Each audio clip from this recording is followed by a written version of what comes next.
الحمد لله رب العالمين والصلاة والسلام على أشرف الأنبياء والمرسلين نبینا محمد وعلى آلہ وصحبہ اجمعین۔ حضرت ابو طلحہ رضی اللہ تعالیٰ عنہ کی بہادری اور اللہ کے رسول صلی اللہ علیہ وسلم کے دفاع کا تذکرہ پچھلے درس میں ہو رہا تھا۔ ابو دجانہ رضی اللہ تعالیٰ عنہ بھی ڈھال بن کر کے اپنی پیٹھ پر تیروں کو روکتے رہے، اللہ کے رسول صلی اللہ علیہ وسلم کا دفاع کرتے رہے، اور تیر لگنے پر بھی وہ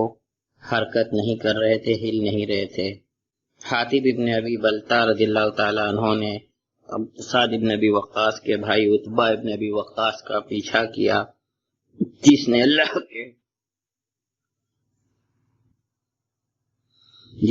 کے رسول صلی اللہ علیہ وسلم کے دندان مبارک شہید کیے تھے، اور اس کو تلوار سے ایسا وار لگایا کہ اس کا سر دور جا پڑا، اور اس کا گھوڑا اور تلوار انہوں نے لے لیا اور اللہ کے رسول صلی اللہ علیہ وسلم کے پاس آئے۔ حضرت سعد چاہتے تھے کہ اپنے بھائی کا قتل وہ خود کریں، لیکن ان کے بجائے حاتب ابن ابی بلتہ اس کو قتل کرنے میں کامیاب ہوئے۔ سہل ابن حنیف رضی اللہ تعالیٰ عنہ بھی ایک بہادر تیر انداز تھے، اللہ کے رسول صلی اللہ علیہ وسلم سے موت کی بیعت کی تھی، اور مسلمانوں سے کافروں کو دور ہٹانے میں بہت جواں مردی کا ثبوت دیا۔ اللہ کے رسول صلی اللہ علیہ وسلم خود بھی تیر چلا رہے تھے۔ قتادہ ابن نعمان رضی اللہ تعالیٰ عنہ روایت کرتے ہیں کہ اللہ کے رسول صلی اللہ علیہ وسلم نے اپنے کمان سے اتنی تیریں چلائیں کہ اس کا کنارہ ٹوٹ گیا، اور اس کو قتادہ ابن نعمان نے لے لیا، اور انہی کے پاس وہ تھا، اور قتادہ ابن نعمان کی آنکھ زخمی ہو گئی تھی۔ اللہ کے رسول صلی اللہ علیہ وسلم نے اس کو اٹھا کر کے واپس لگایا تھا، تو وہ ان کی دونوں آنکھوں میں سے سب سے اچھی آنکھ ہو گئی تھی۔ عبدالرحمن ابن عوف کا منہ زخمی ہوا تھا، اور ان کے پیر میں اس قدر چوٹیں آئی تھیں کہ اس کے بعد وہ لنگڑاہٹ کا شکار ہو گئے تھے۔ مالک ابن سنان ابو سعید خدری رضی اللہ تعالیٰ عنہ کے والد نے اللہ کے رسول صلی اللہ علیہ وسلم کے چہرے مبارک سے خون چوسا تھا، صاف کیا تھا۔ اللہ کے رسول صلی اللہ علیہ وسلم نے ان سے کہا تھا کہ تھوکیے، انہوں نے کہا تھا کہ میں اس کو ہرگز نہیں تھوکوں گا۔ پھر وہ جا کر کے لڑتے رہے۔ اللہ کے رسول صلی اللہ علیہ وسلم نے فرمایا کہ جو کسی جنتی کو دیکھنا چاہے ان کو دیکھ لے،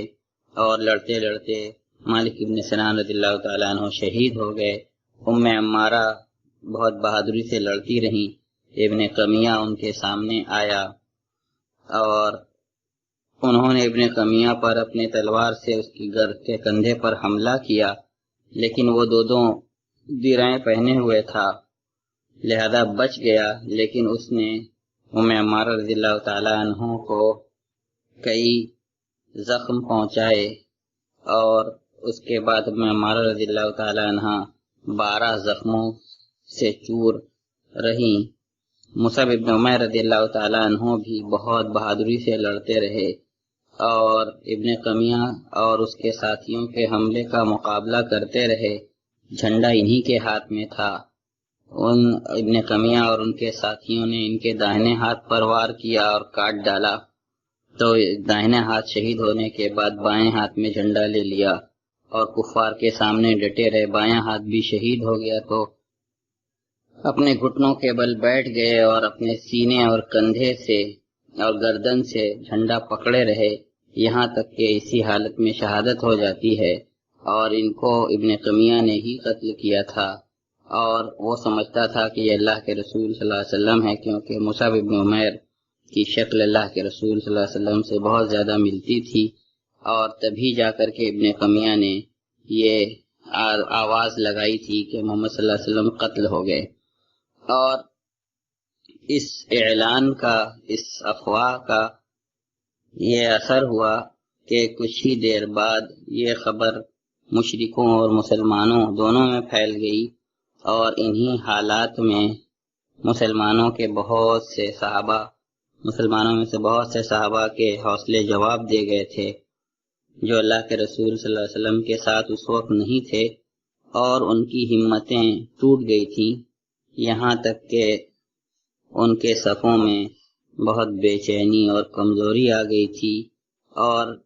مسلمانوں کے درمیان افراتفری مچ گئی تھی، مگر اس کے ساتھ ساتھ اس پکار کا ایک اثر یہ بھی ہوا کہ کفار کے حملوں کی شدت بھی تھمی، کیونکہ ان میں سے اکثر لوگوں نے سمجھا کہ ہمارا مقصد پورا ہو گیا، تو وہ مسلمانوں کے شہداء کے جسم بگاڑنے اور ان کے مسلح کرنے میں لگ گئے اور حملے سے رک گئے۔ اللہ کے رسول صلی اللہ علیہ وسلم غزوے کو جاری رکھتے ہیں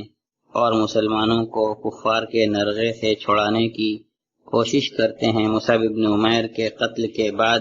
حضرت علی بن ابی طالب رضی اللہ تعالیٰ عنہ کو جھنڈا سونپتے ہیں، جو بڑی جواں مردی سے لڑتے ہیں۔ بقیہ صحابہ جو وہاں موجود تھے انہوں نے بڑی ہی بہادری کا ثبوت دیا۔ اس وقت اللہ کے رسول صلی اللہ علیہ وسلم اس گھیرے بندی کو توڑنے میں کامیاب ہو جاتے ہیں اور ان کے اپنی اس گھیرہ بندی کو توڑ کر مسلمانوں تک پہنچتے ہیں۔ کعب بن مالک رضی اللہ تعالیٰ عنہ اللہ کے رسول صلی اللہ علیہ وسلم کو سب سے پہلے پہچان جاتے ہیں اور بلند آواز سے پکارتے ہیں کہ مسلمانوں کی جماعت خوش ہو جاؤ، یہ اللہ کے رسول صلی اللہ علیہ وسلم موجود ہیں۔ اللہ کے رسول نے ان کو خاموش رہنے کا اشارہ کیا تاکہ ان کے جگہ کا مشرکین کو پتہ نہ چلے، مگر یہ آواز مسلمانوں کے کانوں تک پہنچ گئی تو تقریباً 30 صحابہ ان کے ارد گرد جمع ہو گئے۔ آپ صلی اللہ علیہ وسلم کے ارد گرد اس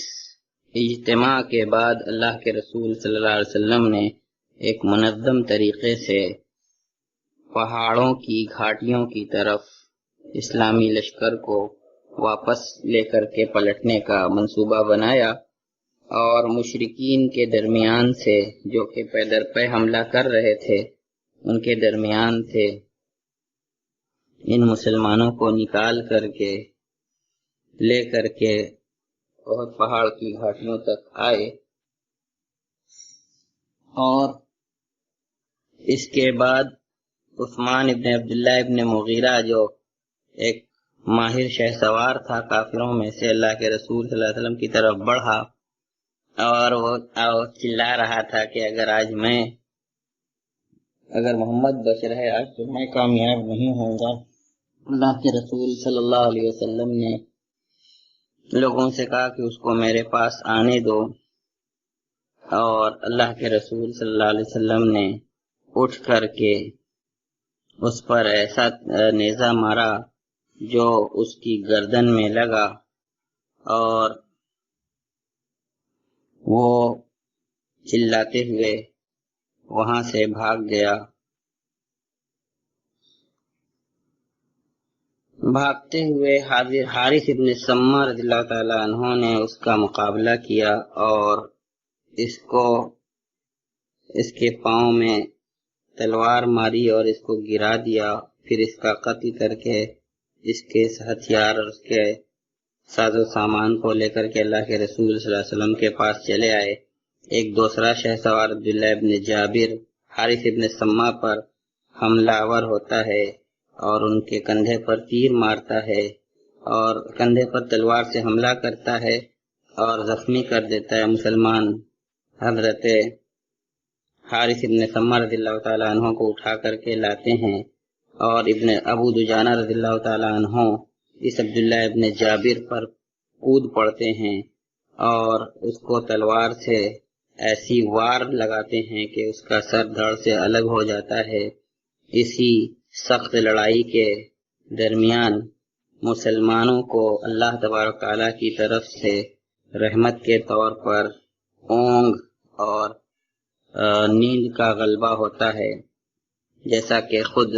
ابو طلحہ رضی اللہ تعالیٰ عنہ بیان کرتے ہیں، اور قرآن مجید میں اللہ تبارک تعالیٰ نے اس کا تذکرہ فرمایا کہ وَإِذْ أَخَذَكُمُ النُّعَاسُ أَمَانَةً مِّنْهُ، تو کہتے ہیں کہ كُنْتُ فِي مَنْ تَغَشَّاهُ النُّعَاسُ يَوْمَ أُحُدٍ،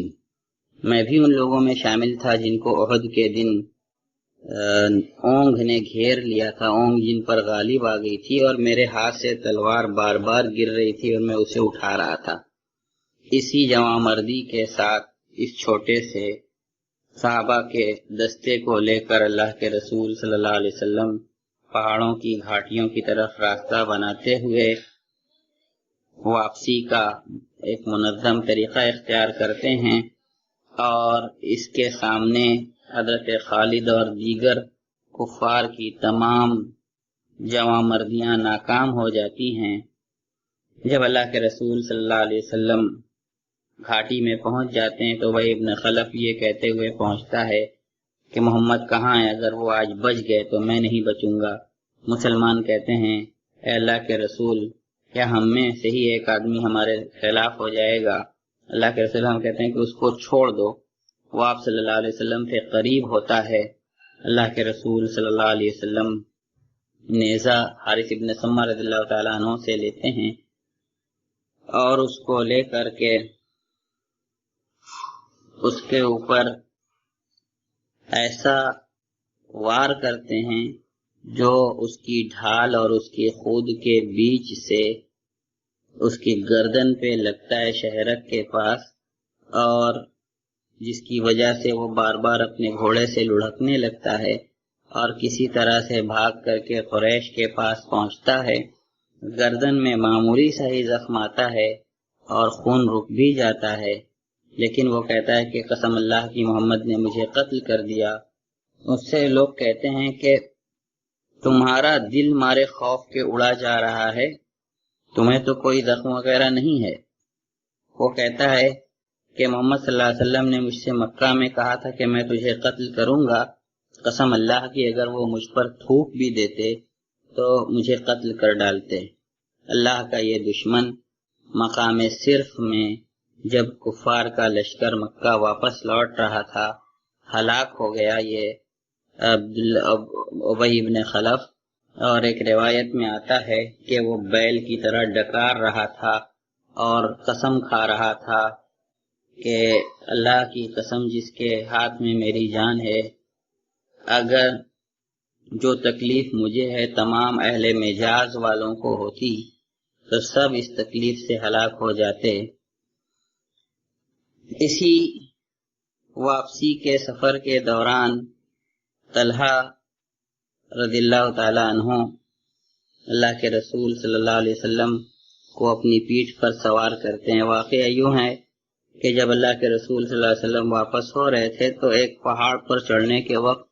سامنے ایک اونچی چٹان آ گئی جس پر آپ کے لیے چڑھنا مشکل ہو رہا تھا، تو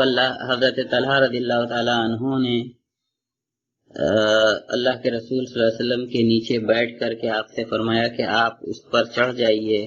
اور اس پر میرے پیٹھ پر چڑھ کر کے اس چٹان کو پار کر جائیے۔ حضرت طلحہ ابن عبید اللہ رضی اللہ تعالیٰ عنہ کی اس فدائیت پر اللہ کے رسول صلی اللہ علیہ وسلم نے فرمایا کہ انہوں نے اپنے لیے جنت واجب کر لی، اور حضرت طلحہ ابن عبید اللہ کو اللہ کے رسول صلی اللہ علیہ وسلم نے جنت کی بشارت دی۔ جب اللہ کے رسول صلی اللہ علیہ وسلم لشکر میں اپنی کمین گاہ کی طرف لوٹ آئے تو مشرکین نے چاہا کہ ایک اور آخری کوشش کر لیں۔ اللہ کے رسول صلی اللہ علیہ وسلم جب بیٹھے ہوئے تھے اپنی کمین گاہ میں تو قریش کی ایک ٹکڑی جن کی قیادت ابو سفیان اور خالد بن الولید کر رہے تھے پہاڑ پر دوبارہ چڑھ کر کے مسلمانوں پر تیر اندازی کرنے لگتے ہیں۔ اللہ کے رسول صلی اللہ علیہ وسلم نے فرمایا کہ یہ ہم سے بلندی پر رہیں، یہ ان کے لیے مناسب نہیں ہے۔ عمر بن الخطاب اور کچھ مہاجر صحابہ نے ان کا مقابلہ کیا اور ان کو پہاڑ سے کھدیڑ دیا۔ اللہ کے رسول صلی اللہ علیہ وسلم نے سعد سے کہا تھا، سعد بن نبی وقاص رضی اللہ تعالیٰ عنہ سے، کہ ان کو کمزور کرو، پیچھے دھکیل دو۔ حضرت سعد کہتے ہیں کہ میں ان پر تیر چلاتا اور ایک کے بعد ایک لوگوں کو مارتا چلا جاتا، اور میں تیر واپس لیتا اور پہچانتا کہ یہ میرا ہی تیر ہے، پھر چلاتا، پھر قتل کرتا، پھر وہ تیر میں اپنے ترکش سے نکالتا اور پہچان لیتا کہ یہ میرا ہی تیر ہے۔ اور جب ایسا بار بار میں نے دیکھا تو میں نے کہا یہ تو بڑا مبارک تیر ہے، اور میں اس کو اپنے ترکش میں ہمیشہ رکھتا تھا، اور یہ حضرت سعد کی وفات تک ان کے پاس رہا اور ان کی وفات کے بعد ان کے بیٹوں کے پاس رہا۔ کفار نے مسلمان شہداء کا مسئلہ کیا، ان کی شکلیں بگاڑی، اور اس آخری حملے کے بعد جو کفار نے نبی کریم صلی اللہ علیہ وسلم پر آزمایا تھا، کوشش کی تھی، اور جس کا کوئی نتیجہ نہیں نکلا، بلکہ وہ لوگ واپس لوٹ گئے، اور واپسی کے اسی تیاری کے وقت مسلمانوں کے مقتولین کے ساتھ ان لوگوں نے چھیڑخانی شروع کی، ان کا مسئلہ کرنے لگے، شکلیں بگاڑنے لگے، ناک، کان اور دیگر اعضاء کاٹنے لگے، پیٹ چیر دینے لگے۔ ہند ابن عتبہ نے حضرت حمزہ رضی اللہ تعالیٰ عنہ کا کلیجہ چاک کیا اور چاہا کہ کلیجہ نکال کر کے چبا جائے، لیکن وہ ایسا کر نہیں سکی اور اس نے تھوک دیا، اور ناک اور کان کو کاٹ کر کے اس نے حضرت حمزہ رضی اللہ تعالیٰ عنہ کی لاش بگاڑی، اور بعض حدیث میں آتا ہے کہ اس نے ان کے ہار بنائے اور پہننے کی کوشش کی۔ مسلمانوں کے اس آخری وقت کے بہادری کے کارناموں کے درمیان دو اور واقعے پیش آتے ہیں کہ کس طرح جواں مردی کے ساتھ مسلمان ثابت قدم رہے۔ کعب بن مالک کہتے ہیں کہ میں بھی مسلمانوں کے ساتھ نکلا تھا، اور مشرکین مسلمان شہداء کی لاشوں کا مسئلہ کر رہے تھے۔ میں کھڑا ہوا اور میں مسلمانوں سے آگے بڑھ کر کے ان تک پہنچا اور دیکھا کہ مشرکین میں کا ایک آدمی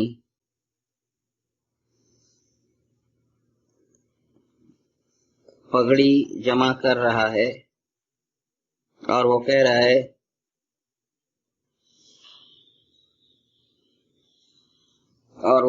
تھا کہ جس طرح بکریاں آپس میں اکٹھا ہو جاتی ہیں، اے مقتولین تم سب ایک جگہ جمع ہو جاؤ۔ اور مسلمانوں میں کا ایک شخص اس کا انتظار کر رہا تھا، اس پر بھی اس کی خود اور عمامہ تھی۔ کہا کہ میں ان دونوں کے پیچھے تھے، ان دونوں کا مشاہدہ کرنے لگا، اور میں اندازہ کرنے لگا کہ کون مسلمان ہے اور کافر ہے، اور کون زیادہ تیاری سے۔ تو دیکھا کہ کافر زیادہ آلات حرب سے آراستہ ہے، اس کے اوپر زرہ بختر اور اس کے پاس سامان زیادہ ہیں، ہتھیار وغیرہ، اور دونوں کے لڑائی کا میں انتظار کرنے لگا۔ مسلمان نے کافر کو ایسی ضرب لگائی کہ جو اس کے کمر کے پاس سے نکل گئی اور اس کو دو دھڑوں میں چیر دیا۔ مسلمان اس کے بعد اپنا چہرہ کھولتا ہے اور کہتا ہے کہ کعب بن مالک کیسی رہی یہ بہادری، میں ابو دجانہ ہوں۔ تو یہ ابو دجانہ رضی اللہ تعالیٰ عنہ کی جواں مردی تھی۔ پھر مسلمانوں کی کچھ عورتیں میدان جنگ میں آتی ہیں۔ جنگ کے خاتمے کے بعد انس رضی اللہ تعالیٰ عنہ کہتے ہیں کہ میں نے عائشہ رضی اللہ تعالیٰ عنہ، عائشہ بنت ابی بکر اور ام سلیم کو دیکھا جو ڈھاٹے باندھے ہوئے تھیں، اور وہ مشکیزوں سے زخمیوں کے منہ میں پانی ڈال رہی تھیں، اور پھر جب وہ ختم ہو جاتے تو دوبارہ بھر بھر کے لاتی اور زخمیوں کو پانی پلاتی۔ عمر رضی اللہ تعالیٰ عنہ فرماتے ہیں کہ ام سلید اس دن ہمارے لیے مشکیزیں بھر بھر کے لاتی تھی، اور انہی عورتوں میں ام ایمن بھی تھیں۔ جب انہوں نے مسلمانوں کی ٹکڑیوں کو دیکھا کہ مدینہ داخل ہو رہے ہیں تو ان پر مٹی پھینکنے لگی اور کہنے لگی کہ یہ لو تکلے لے لو، سوت کاٹنے کے تکلے لے لو اور تلواریں دے دو۔ اور پھر وہ میدان جنگ کی طرف جاتی ہیں اور زخمیوں کو پانی پلانے لاتی ہیں۔ اس کو حبان جو ہے وہ تیر مارتا ہے، حبان ابن عرقہ، اور وہ گر پڑتی ہیں، اور یہ اللہ کا دشمن ٹھاکا لگانے لگتا ہے، وہ بے ستر ہو جاتی ہیں۔ یہ ٹھاکا لگا کے ہنستا ہے، یہ اللہ کے رسول صلی اللہ علیہ وسلم پر بہت شاق گزرتا ہے۔ اللہ کے رسول سعد بن ابی وقاص رضی اللہ تعالیٰ عنہ کو ایک تیر دیتے ہیں اور کہتے ہیں کہ اللہ کے دشمن کو اس سے مارو۔ تو حضرت سعد بن وقاص رضی اللہ تعالیٰ عنہ، سعد بن ابی وقاص رضی اللہ تعالیٰ عنہ اس تیر سے حبان پر نشانہ لگاتے ہیں جو اس کے نرخرے میں جا کر کے پیوست ہو جاتا ہے اور چت گر کر کے وہ بھی بے پردہ ہو جاتا ہے۔ اللہ کے رسول صلی اللہ علیہ وسلم اس وقت زور سے ہنستے ہیں، یہاں تک کہ آپ کے دانت ظاہر ہو جاتے ہیں، اور پھر کہتے ہیں کہ سعد بن ابی وقاص نے ام ایمن کا بدلہ لے لیا، اور اللہ کے رسول اللہ تبارک تعالیٰ نے ان کی دعوت، ان کی دعا کو قبول فرمایا۔ اس کے بعد اللہ کے رسول صلی اللہ علیہ وسلم شیب احد میں، احد کی گھاٹیوں میں آ کر کے اپنے پناہ گاہ میں آرام کرتے ہیں، اور ایک پتھر کے برتن میں ان کے لیے پانی لایا جاتا ہے، اور مہراس نامی چشمے کا، اور یہ لے کر کے اللہ کے رسول صلی اللہ علیہ وسلم کے پاس جب صحابہ آتے ہیں تاکہ وہ اس سے پی لیں، تو اس پانی میں کچھ مہک لگتی ہے ان کو، اس سے پیتے نہیں ہیں، اور اس سے صرف اپنے چہرے سے خون دھلتے ہیں اور اپنے سر پہ بہاتے ہیں، اور وہ کہتے ہیں کہ اللہ کا غصہ سخت ہوا جس نے